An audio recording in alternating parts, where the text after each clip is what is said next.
Showbiz Shelly hanging out here with the one, the only, Miss Patti Stanger. I had to do it up for you because I feel like otherwise you'd yell at me.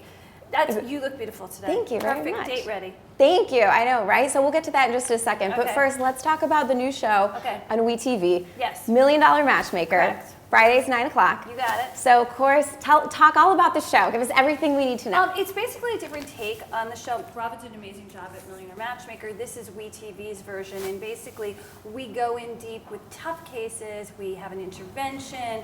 We then break them of their bad habits, and then it ends where, you know, they could check out of the hotel that we're staying in, which is Harrah's in San Diego, VIP style, with their match, or the match can reject them. So it's a let's make a deal at the end. It's kind of exciting. And so I know that a lot of times, not only are you a matchmaker, but I feel like you're a therapist too sometimes. Yes. Do you feel that way? Yes, that's pretty much what I do. I mean, like, I should get an honorary degree from somewhere. I feel like you could. Right. Yeah. Because basically what it is that I've got to figure out their psychological issues before I clean them up. And so a lot of times they don't want to face the music. In this particular version of the show, we actually show them lessons. They're called love lessons. And we make them look at the video screen. So they can't lie to me and go, no, I didn't do that on the date, or no, I didn't cop to that. Farid Abraham was a prime example. And we make them watch the video screen and see the error of their ways, and there's no escaping it. I've got eyes and ears all over the hotel. Okay. Candace? I've got it ready.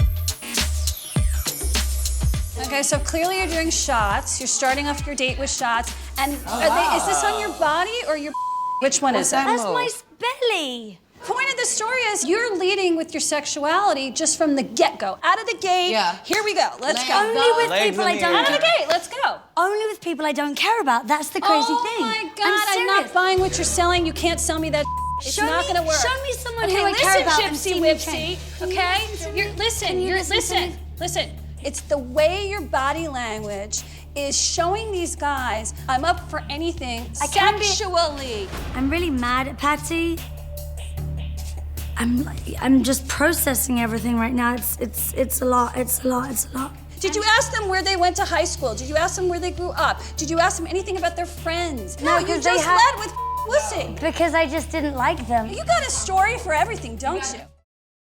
And so, what would you say is like the number one thing? Is there one thing that you come across all the time? What They're is it? stuck in time. They are stuck in the past. Like Ohani, who is J-Lo's first husband, he's on the finale. He can't get over the ex. Ashley I. He can't get over J-Lo? No, he's still in love with her, Really? and they've had like 3 little dalliances in between her marriages. But the most important one is Ashley I was my favorite episode. She's from The Bachelorette, love and her. she's obsessed with Jared. Why? Jared's on Bachelor in Paradise this season, Yeah. so we're gonna see what happens there. Because when I cleaned her up, the phone blew up behind the scenes of him calling her, knowing that he put her in the friend zone. She was going to say, no more friendship, we're done. And I got her the hottest guy. Wait till you see the guy I got her. I can't wait. I love her on that show, so I can't wait She was to my see favorite it. episode this season. Yeah. Okay. Good. So, tell me about Love Inc. too, because I know you filmed Love Inc. here. So there's a new show that's going to be coming to WeTV in 2017, and probably around Valentine's Day. And it's called Love Inc. And it's a family of matchmakers. Love Biz Chicago. Lisa is the head matchmaker. They're a good friend of mine. I've known them 5 years. Worked with them. But there's a crazy story behind it. She, her husband, and her best friend all work in the company together. And the husband had an affair with the best friend, and it blew the business up. They're still together. They're not married anymore. Everyone's married to someone else, but they're still family at the end of the day. And the 2 children from Lisa and Jim also are going to be taking over the business. So it's a family business. It's super exciting, and we're going to put Chicago on the map, you know, Love American style. Yeah. I can't wait to see that. Okay, so let's talk a little about dating. Okay. So tell me, I was at your Q&A last night, actually. Okay. First of all, you're on Bumble. Yes, I'm on Bumble. I'm And on Bumble. I'm on Bumble. I'm on Tinder. I just applied to Coffee Meets Bagel, and I'm trying to get into Reha, which I don't know, they haven't accepted me yet. What's which that is one? Reha is for celebrities. And Oh, so I don't know okay. what's going on there. Okay. I'm not going to steal their clients, so I don't know what's going on there. Okay, well, do you... So Reha, if you're listening, I'd really like to be We'll in your blast this out. Maybe service. we'll tag I them mean, or like, something. Please, Yeah. Reha. They're like exclusive, they're like the Soho House of dating, so you don't know who gets it and who doesn't. Ew. Yeah, it's kind of nerdy. Well, okay, so do you think nowadays dating is harder than it used to It's be? harder and it's easier. There's Yeah. combination. So on the good side, you're meeting people you would never meet before because you would be stuck in your world. Like Yeah. you would only meet them at work, you'd only meet them at the local bar, you only meet them through friends, and if they run out of options, there's nothing left. On the flip side, there's no information on the apps. You just got a name and where you went to college as an age. And the other thing is it's transient dating. So if you snooze, you lose, they're on to the next one.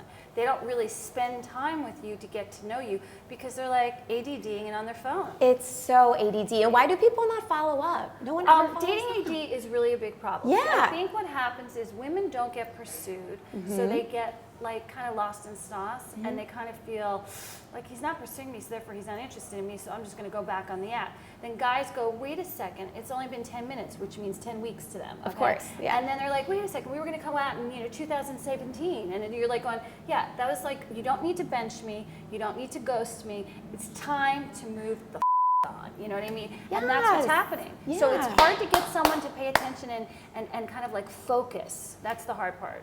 And so then, being on the apps, do you recommend putting on a lot of information, like No, all your details? I Just put recommend a the little? basics: Okay. height, weight, education. Like all the basics, like, Yeah. and what you're looking for. Okay. So if like I did 6'2" plus because I have a thing for height. I like height. You get 2 physical quirks. I like hair and height. I want to know he has a good job, so I might say right away, what do you do? Now on Bumble, I go hi, that's it. Then they have to come back and ask me a question or talk to me. A couple times, 3-4 times pass, I'm done. If I like you and you answer the questions right, and I have like 5 questions I rotate, then what happens is I give you my number and say I'm not really into, I'm not a good typist. So here's my number if you really want to talk.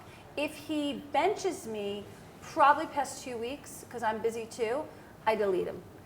That is him. good. I delete him. Okay. And then I unmatch him. The Okay. other thing I also do is I want to know what you do. I want to know where you live. Okay. I want to know how you spend your So you weekends. just go right into it. And You I just go, ask? you divorced? Do you have Yeah. kids? Like, I don't have time to waste. Yeah. Okay? They recognize me 9 times out of 10, so they'll say, is it you? And I'll go, yes. And then I'll ask a question. I first talk to them on the phone before I set the date because I have to hear his voice. If his voice doesn't sound masculine enough for me, I'm not getting out off, the bed and giving up, bloodline for it. It's not happening. Okay? Yeah, Like right. I'm not giving him my favorite shows right now. So what I do is if the voice is too feminine and I'm not attracted, I kind of kick it to the street and say, I don't think we're a match. And Okay. I've had that happen. Sometimes the distance is too long where I'm never going where he lives. Like San Francisco guys like to go out with LA girls, which is great, but they live in San Francisco. I'm not moving to Silicon Valley. Yeah. Unless I marry, Okay. Anything else you want to talk about with the show or anything? Love Inc. is just a really good show. If you want a Chicago matchmaker, Love Biz Chicago. Lisa runs the joint. Tell her I say hi. And you Okay. can go to her too. Or you can join my millionairesclub123.com. There's Cool. an S in millionairesclub123.com. Cool. Patty, it was so nice Thank to you. meet you. Thank you. Thank you. Bye.